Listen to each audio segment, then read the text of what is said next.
கூடிய சீக்கிரமே நம்ம இனியா இந்த சைக்கோ நிதிஷ்க்கும் பணம் இருந்தால் என்ன வேணாலும் பண்ணலாம் அப்படின்னு சொல்லிட்டு ரொம்பவே திமிரில் ஆடிட்டு இருக்கிற இந்த சுதாகருக்கும் சரியான பணம் கற்றுத்தரணும் அப்படின்னு நீங்களும் நினச்சிங்கன்னா மறக்காமல் இந்த வீடியோக்கு ஒரு லைக்கை தட்டுவிட்டு கூடவே நம்ம சேனலையும் சப்ஸ்கிரைப் பண்ணி உங்களுடைய ஆதரவை தெரிவிங்க. இனி வரப்போகிற எபிசோடில் என்னெல்லாம் இன்ட்ரெஸ்டிங்கான ட்விஸ்டான விஷயங்கள்லாம் நடக்க போகுதுன்னு ப்ரொடிக்ஷன் வாங்க பார்க்கலாம். இந்த நிதிஷை தூக்கி போட்டு போகிறது தான் உங்களுக்கு நல்லது அப்படின்னு சொல்லிட்டு யாரெல்லாம் நினைக்கிறீங்க கீழே கமெண்ட் பண்ணி தெரிவிங்க. இப்போது விஷயம் கோபிக்கு தெரிய வருது. இனியா அங்கே யாருக்கிட்டையுமே சொல்லிட்டு வரல அப்படின்னு சொல்லிட்டு இதை கேட்ட பாட்டிக்குமே ரொம்பவே ஷாக்காக இருக்குது. சரி, எழுந்ததுக்கப்புறம் இனியா கிட்ட இதை பற்றி பேசிக்கலாம் அப்படின்னு சொல்லிட்டு பாட்டி கோபி தூங்க போயிடுறாங்க. நெக்ஸ்ட்டு பார்த்திங்கன்னா மறுநாள் நம்ம இனியா வராங்க. இனியா கிட்ட கேட்டுட்டு இருக்கிறாங்க. பாட்டி பிடிச்சி பாக்கியாவுமே திட்டுறாங்க. ஒரு வார்த்தை அங்கே சொல்லாமல் இவ கிளம்பி வந்திருக்கிறா, இதெல்லாம் நல்ல பழக்கமா? அவங்க என்ன நினைப்பாங்க நம்ம குடும்பத்தை பற்றி? இனியாவை அவங்க எல்லா இடத்துலையுமே தேடிட்டு இருந்திருக்கிறாங்க, பயப்பட மாட்டாங்களா அப்படின்னு சொல்லிட்டு இருக்கிறாங்க. உடனே நம்ம பாக்கியாவுக்கு ஷாக் ஆகுது. என்ன இனியா, யார்ட்டையுமே நீ சொல்லிட்டு வரலையா அப்படின்னு சொல்லிட்டு கேட்கும்போது இங்கே நம்ம இனியா என்ன பதில் சொல்கிறதுனே தெரியல. ஏன்னா அங்கே நடந்த விஷயமே வேறு. இதை சொன்னால் எதனாலும் வீட்டில் ஃபீல் பண்ணுவாங்க அப்படின்னு சொல்லிட்டு அவங்க அதை மறைச்சிடுறாங்க. சரி, நான் கிளம்புறேன், எனக்கு டைம் ஆகிடுச்சு அப்படின்னு சொல்லிட்டு சொல்லும்போது நீ தனியாக போவேனா, நீ போயிட்டு விட்டுட்டு வா கோபி அப்படின்னு சொல்லிட்டு சொல்கிறாங்க. இங்கே கோபி மட்டும் இல்லாமல் கூட பாக்கியா அண்டு பாட்டியுமே பார்த்திங்கன்னா இனியாவை விடுறதுக்காக வீட்டுக்கு வராங்க. வீட்டுக்கு இங்கே சுதாகர்கிட்டையுமே மன்னிப்பு கேட்குறாங்க. ஏதோ தெரியாமல் இனியா பண்ணிட்டா அப்படின்னு சொல்லிட்டு, இதுக்கப்புறம் இந்த மாதிரிலாம் நடக்காது. உடனே சுதாகர் இருந்துக்கிட்டு இல்லை ஒரு கால் பண்ணியிருக்கலாம்ல அப்படின்னு கேட்கவும் இங்கே இனியா இருந்துக்கிட்டு நான் நிதிஷ்க்கு கால் பண்ணேன், அவர் தான் எடுக்கலை அப்படின்னு சொல்கிறாங்க. நிதிஷ் இருந்துக்கிட்டு என் கையில் தான் மொபைல் இருந்தது, எனக்கு எந்த காலுமே வரலையே அப்படின்னு சொல்லிட்டு சொல்லவும் இங்கே இனியா அப்படியே பார்த்தீங்கன்னா நிதிஷ் அப்படியே முறைச்ச மணியே நிற்கிறாங்க. உடனே சுதாகர் இருந்துக்கிட்டு அதான் சர்வர் ப்ராப்ளமாக இருக்கும் அப்படின்னு சொல்லி சமாளிக்கிறாங்க. ஆனால் பாக்கியாவுக்கு ஒரு மாதிரி சந்தேகமாக இருக்குது, இனியா எதுவும் மறைக்கிறா அப்படின்னு சொல்லிட்டு. அப்புறம் சில விஷயங்கள்லாம் பேசிட்டு கிளம்புறாங்க. கிளம்பும்போது இங்கே நிதிஷோட அம்மா இருந்துக்கிட்டு பாக்கியாவும் மனசை கஷ்டப்படுத்துகிற மாதிரியே பேசுகிறாங்க. உங்கள் 2 பேத்துக்கு தான் டிவோர்ஸ் ஆகிடுச்சுல, இப்போ கூட நீங்கள் ஒன்றா தான் இருக்கிறீங்களா அப்படின்னு சொல்லிட்டு கேட்குறாங்க. இதை கேட்ட பாட்டிக்கு ஒரு மாதிரி ஷாக்காக இருக்குது. ஒரு பக்கம் இனியாவுமே பார்த்திங்கன்னா செம்ம கடுப்பாகிறாங்க. இதே எதுக்கு தேவையில்லாமல் பேசுகிறாங்க அப்படின்னு சொல்லிட்டு. உடனே கோபி இருந்துக்கிட்டு நாங்கள் எப்போதுமே ஒன்றா தான் இருப்போம் அப்படின்னு சொல்கிறாங்க. நாங்கள் டிவோர்ஸ் பண்ணிட்டோம் தான், அதுக்காக ஃபேமிலின்னு ஒன்று இருக்குது, அதுக்காக நாங்கள் ஒன்றா இருப்போம் அப்படின்னு சொல்லும்போது ரொம்பவே சூப்பர் தான், உங்களை புரிஞ்சிக்கவே முடியலை அப்படின்னு சொல்லவும் இங்கே பாட்டி இருந்துக்கிட்டு ஏன் இப்படிலாம் நீங்கள் கேட்குறீங்க, தெரிஞ்சுக்கலான்னு சொல்லிட்டு தான் கேட்குறேன் அப்படின்னு சொல்லிட்டு நிதிஷ் அம்மா இருந்துக்கிட்டு சொல்கிறாங்க. அப்புறம் அங்கேருந்து பாக்கியா எல்லாருமே கிளம்பிடுறாங்க.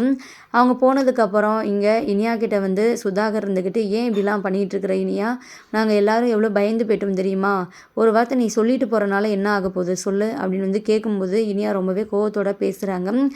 நான் ஒன்றும் யாருக்கிட்டையும் சொல்லாமல் போகணுன்னுலாம் நினைக்கல, நான் ரொம்ப நேரம் வெளியே வெயிட் பண்ணேன், அவ்வளோ நேரம் காலிங் பெல் அடித்தேன் அண்டு கதவு கூட தட்டுனேன், யாருமே டோரை ஓப்பன் பண்ணலை. அது மட்டும் இல்லாமல் நிதிஷ்க்கு கூட நான் கால் பண்ணேன், அவர் வேணும்னே தான் அவர் என் காலை அட்டன் பண்ணல, ஏன் அவர் இங்கே தான் இருந்தார், நான் ஜன்னலில் பார்த்தேன், அவர் கையில் ஃபோனை வச்சுக்கிட்டே நல்லா கேம் விளையாடிக்கிட்டு அவர் டோரை ஓப்பன் பண்ணலை, எவ்வளோ நேரம் என்னால் வெளியவே வெயிட் பண்ண முடியும் அப்படின்னு சொல்லிட்டு இருக்கிறாங்க. உடனே இங்கே நிதிஷோட அம்மா இருந்துக்கிட்டே உன்னால் இன்னும் கொஞ்சம் நேரம் வெயிட் பண்ண முடியாதா அப்படின்னு கேட்குறாங்க. என்னாலலாம் கண்டிப்பாக அப்படிலாம் வெயிட் பண்ண முடியாது அப்படின்னு சொல்லிடுறாங்க. உடனே சுதாகருக்கு நிதிஷ் மேலே தான் கோவம் வருது. அப்போது இனியாவை வெயிட் பண்ண வச்சுருக்குறான் அப்படின்னு சொல்லிட்டு நினச்சிக்கிறாங்க. நெக்ஸ்ட்டு பார்த்திங்கன்னா என் வீட்டில் நான் நடந்த எந்த விஷயத்தையுமே சொல்லலை, சொல்லியிருந்தால் கண்டிப்பாக உங்ககிட்ட மன்னிப்பு கேட்டிருக்க மாட்டாங்க, அவங்க வேறு மாதிரி பேசியிருப்பாங்க அப்படின்னு ஒரு மாதிரி சொல்கிறாங்க இனியா. இதை கேட்ட சுதாகருக்கு அவங்க ஒய்ஃபுக்கு அந்த நிதிஷ்க்கு பார்த்திங்கன்னா செம்ம ஷாக் ஆகுது. ஒரு பக்கம் நிதிஷோட அம்மா பார்த்திங்கன்னா பயங்கர கோவப்படுறாங்க. ரொம்பவே பேசிட்டு அங்கேருந்து இனியா கிளம்பிடுறாங்க. உடனே நிதிஷோட அம்மா இருந்துக்கிட்டு நம்ம பையனோட வாழ்க்கையை நீங்கள் கெடுத்துட்டீங்க, இவளுக்கு பேர் கல்யாணம் பண்ணி வச்சு, பையன் பண்ணது தப்பு, ஆனால் இனியாவை இப்போ கூட குறை சொல்கிறாங்க. இங்கே சுதாகர் இருந்துக்கிட்டு நீ இதுக்கப்புறம் நிதிஷ் விஷயத்தில் தலையிடாத, எதுனாலும் நான் பார்த்துக்கிறேன் அப்படின்னு சொல்லிட்டு சொல்கிறாரு.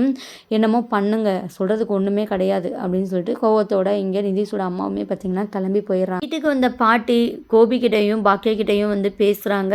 நீங்கள் என்ன தான் முடிவு பண்ணியிருக்கிறீங்க பாருங்கள், சம்மந்தியமாக என்ன கேட்குறாங்க அப்படின்னு சொல்லிட்டு, நீங்கள் 2 பேரும் சேர்ந்து வாழ்ந்தாதான் என்ன, உங்களுக்காகவாச்சும் இல்லைனாலும் பிள்ளைங்களுக்காகவாச்சும் நீ சேர்ந்து வாழலாமே, நீங்கள் இப்படி இருக்கனால வந்து இனியாவோட வாழ்க்கை கெட்டு போயிடுமோ அப்படின்னு சொல்லிட்டு பயமாக இருக்குது அப்படின்னு சொல்லிட்டு இங்கே பாட்டி வந்து சீன் கிரியேட் பண்ணிகிட்டு இருக்கிறாங்க.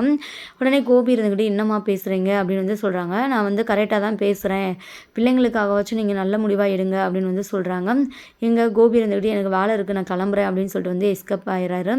நெக்ஸ்ட்டு பார்த்தீங்கன்னா இங்கே பாக்கியா கிட்ட வந்து நம்ம பாட்டி வந்து சொல்கிறாங்க, பாரு கோபி இப்போலாம் ரொம்பவே மாறிட்டா, அவன் மேலே ரொம்பவே பாசமாக தான் இருக்கிறான், முன்னே இருந்த கோபிக்கும் இப்போ இருக்கிற கோபிக்கும் ரொம்பவே மாற்றம் உனக்கே தெரியும் சரியா, கொஞ்சம் அவனை புரிஞ்சுக்கிட்டு நீயாச்சும் கொஞ்சம் மனசு மாறு அப்படின்னு வந்து சொல்லும்போது இங்கே நம்ம பாக்கியா இருந்துக்கிட்டு பார்த்திங்கன்னா வேறு ஒரு டாபிக் இழுக்கிறாங்க. ஏன் எது பேசினாலுமே நீ பிடி கொடுத்து பேச மாட்ற, ஏன் பாக்கியா இப்படிலாம் இருக்கிற அப்படின்னு வந்து கேட்கும்போது, நீங்கள் தேவையில்லாமல் பேசிகிட்டு இருக்கீங்க நீங்கள் எத்தனை டைம் என்கிட்ட இதை பற்றி பேசினாலும் என்னோட முடிவு இதுதான், அவர் கூட சேர்ந்து வாழ மாட்டேன், அவரை வந்து நான் ஏற்றுக்கவும் மாட்டேன், என்னோட முடிவுலேருந்து நான் பின்வாங்கவே மாட்டேன் அப்படின்னு சொல்லிட்டு பாக்கியா வந்து சொல்கிறாங்க. பாட்டிக்கு இதை கேட்டு ரொம்பவே ஷாக்காக இருக்குது. கொஞ்சம் எனக்காகவாச்சும் நீ யோசிக்கலாம்ல பாக்கியா அப்படின்னு வந்து சொல்கிறாங்க. நீங்கள் என்ன தான் பேசினாலும் என் மனசை மாற்ற முடியாதத, தயவு செஞ்சு நீங்கள் உங்களோட முடிவை வந்து கைவிட்டுருங்க, நடக்காத ஒன்றை நினச்சி நீங்கள் வந்து கவலைப்பட்டு உங்களோட உடம்ப வருத்திக்காதீங்க அப்படின்னு வந்து நம்ம பாக்கியா சொல்கிறாங்க. என்ன பாக்கியா இப்படிலாம் வந்து பேசிகிட்டு இருக்கிற, எனக்கு நீ பண்ணுறதெல்லாம் சுத்தமாக பிடிக்கல, வர வர நீ ரொம்பவே சுயநலமாக இருக்கிற அப்படின்னு வந்து சொல்கிறாங்க. நீங்கள் என்ன வேணாலும் சொல்லிக்கோங்க, இதுக்கப்புறம் இதை பற்றி தயவு செஞ்சு என்கிட்ட பேசாதீங்க, அப்படி பேசினா உங்களுக்கு மரியாதை இல்லாமல் போயிடும் சரிங்களா, என்னால் வந்து உங்கள் மனசை கஷ்டப்படுத்த முடியாது, அதனால தான் இவ்வளோ பொறுமையாக வந்து நான் பேசிகிட்டு இருக்கிறேன், ஆனால் இதே மாதிரி நீங்கள் வந்து இப்படி பண்ணிங்கன்னா கண்டிப்பாக என்னால் எல்லா டைமும் ஒரே மாதிரி இருக்க முடியாது, நான் கிளம்புறேன் ஹோட்டலுக்கு அப்படின்னு சொல்லிட்டு இங்கே பாக்கியா வந்து கிளம்பிடுறாங்க. இங்கே பாட்டி ஒரு மாதிரி ஃபீல் பண்ணிவிட்டு உட்காந்துருக்குறாங்க. இங்கே பார்த்தீங்கன்னா இங்கே புதுசாக நான் ஹோட்டலை இம்ப்ரூவ் பண்ணுறதுக்கு நம்ம பாக்கியா வந்து சில விஷயங்கள்லாம் பண்ணிகிட்ருக்குறாங்க, ஆஃபர் மாதிரி போட்டிருக்குறாங்க.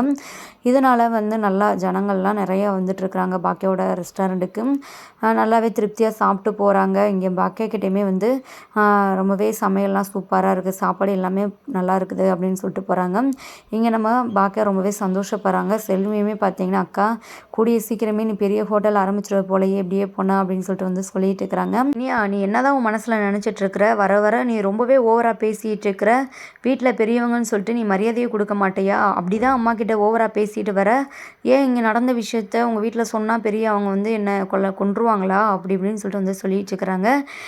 தயவு செஞ்சு விடுங்க, உங்ககிட்ட பேசவே எனக்கு விருப்பம் கிடையாது சரிங்களா, நடிச்சு தானே என்னை ஏமாற்றி கல்யாணம் பண்ணிக்கிட்டீங்க, உங்ககிட்டலாம் நான் என்ன பேச, உங்ககிட்டலாம் எதுவுமே பேசி புரிய வைக்க முடியாது, நீங்களாம் ஃபேமிலியே ஒரே மாதிரி தான், என்ன வேணாலுமே பண்ணுவீங்க நீங்கள் நினச்சது நடக்கணும்னா அப்படின்னு வந்து சொல்கிறாங்க. உடனே வந்து நிதிஷ்க்கு கோவம் வருது. இனியா ஒழுங்காக பேசு சரியா, என் குடும்பத்தை பற்றி பேசணுன்னா அவ்வளோதான் எனக்கு கோவம் வந்துடும், என்ன பண்ணுவீங்க நீங்கள், என் ஃபேமிலியை பற்றி என்ன வேணாலும் பேசுவீங்க, என் ஃபேமிலிக்கு வந்து பிரச்சனையை உண்டு பண்ணுவீங்க, ஆனால் நான் எதுவுமே பேசக்கூடாது, வாயை மூடிட்டு இருக்கணுமா, இது என்ன விதத்தில் நியாயம் அப்படின்னு வந்து சொல்லிட்டு இருக்கிறாங்க. அப்படி தான் நான் சொல்கிறத கேட்டுட்டு நீ வாயை மூடிட்டு அமைதியாக இருக்கணும் சரியா, உன் வீட்டுக்கு கிளம்பி போயிட்டா நீ வந்து என் பொண்டாட்டி இல்லைன்னா ஆயிடுவியா, எனக்கு எப்போதுமே நீ வந்து என் பொண்டாட்டி தான், அது மட்டும் இல்லாமல் என்னோட அடிமை, நீ கீழே தான் நீ கிடக்கணும் அப்படின்னு சொல்லிட்டு ஒரு மாதிரி வந்து பேசுகிறாங்க. நீங்கள் நினைக்கிறது எப்போதுமே நடக்காது சரிங்களா, நான் யாருக்குமே அடங்கி போக மாட்டேன், ஏன் இஷ்டம் போல் தான் நான் இருப்பேன், எனக்கு பிடிச்ச விஷயங்கள் நான் எல்லாத்தையுமே பண்ணுவேன் அப்படின்னு வந்து சொல்கிறாங்க. உனக்கு பிடிச்ச விஷயம்னா என்ன சொல்கிற, அப்போ என்ன பிடிக்காது, உனக்கு அந்த ஆகாஷை தான் ரொம்பவே பிடிக்கும், அவனை பார்க்குறதுக்காக தானே நீ டெய்லி வந்து உங்கள் அம்மா ஹோட்டலுக்கு போயிட்டுருக்குற, எதுவுமே எனக்கு தெரியாதுன்னு நினச்சிட்ருக்கிறியா, எல்லா விஷயமும் எனக்கு தெரியும், நீ பண்ணு, நான் என்ன பண்ணுறேன்னு நீ பாரு அப்படின்னு வந்து சொல்கிறாங்க. ஃபஸ்ட்டு இனியா கிட்ட ரொம்பவே கோவமாக பேசிட்டு நிதிஷ் இங்கேருந்து கிளம்பிடுறாரு. இங்கே இனியா வந்து ரொம்பவே ஃபீல் பண்ணி யோசிச்சுட்ருக்குறாங்க.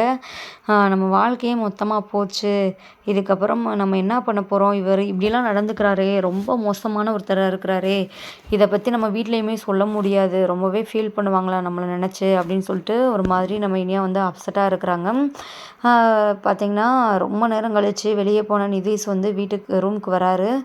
இனியா வந்து தூங்கிட்டு இருக்கிறாங்க. தூங்கிட்டு இருந்த இனியாவை வந்து பார்த்திங்கன்னா தூங்கவே விடக்கூடாது அப்படின்னு சொல்லிட்டு வேணும்னே வந்து அங்கே உள்ள பொருளெல்லாம் எடுத்து போட்டு உடைக்கிறதும் ரொம்பவே அட்டகாசம் பண்ணிகிட்டு இருக்கிறாங்க. சவுண்டு கேட்டு நம்ம இனியா வந்து முழிச்சு பார்க்கும்போது ரொம்பவே கொடூரமாக நிதிஷ் வந்து நிற்கிறாரு, ஒரு மாதிரி பைத்தியம் பிடிச்ச மாதிரி பார்த்திங்கன்னா இருக்கிறாரு.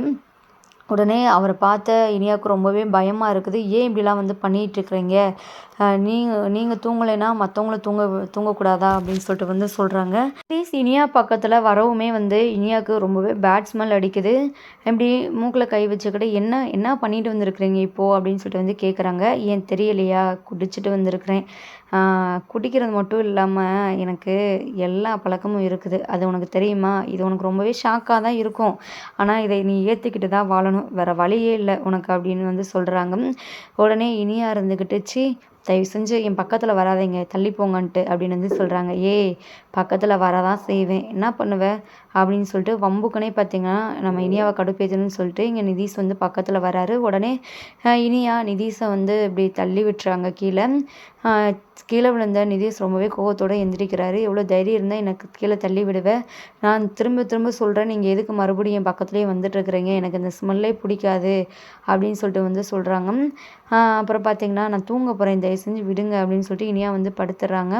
இங்கே பார்த்தீங்கன்னா நிதீஷ்மே போய் சோபாவில் படுத்துடுறாங்க. தூங்கிட்டு இருக்கும்போது சடனாக பார்த்தீங்கன்னா நடு ராத்திரியில் எழுந்துட்டு என்னென்னமோ பண்ணிகிட்டு இருக்கிறாரு, தனியாக பேசிகிட்டு இருக்கிறாரு. இல்லை இந்த இனியா உனக்கு வேணுமா? இல்லை இவ வேணாம், இவ அந்த ஆகாஷ் கூட போயிடுவா, ஓடி போயிடுவா, அப்படி இப்படின்னு சொல்லிட்டு ஒரு மாதிரி வந்து பைத்தியம் பிடிச்ச மாதிரி வந்து தன்னந்தனியாக பேசிகிட்டு இருக்கிறாங்க. என்னடா சவுண்டு கேட்குது, யார் இந்த டைமில் பேசுகிறா அப்படின்னு சொல்லிட்டு நம்ம இனியா வந்து முழிச்சு பார்க்கும்போது நிதீஷ் இப்படிலாம் பண்ணுறதை பார்த்துட்டு ரொம்பவே அழுகிறாங்க, பயப்படுறாங்க. ஏன் இவர் இப்படிலாம் வந்து நடந்துக்கிறாரு, இவருக்கு என்ன தான் பிரச்சனை, இவர் விஷயத்தில் ஏதோ ஒரு ரகசியம் மறைஞ்சிருக்குது, இவங்க வீட்டில் வந்து ஏதோ ஒரு உண்மையை மறைக்கிறாங்க அப்படின்னு சொல்லிட்டு இனியாவுக்கு வந்து தெரிய வருது.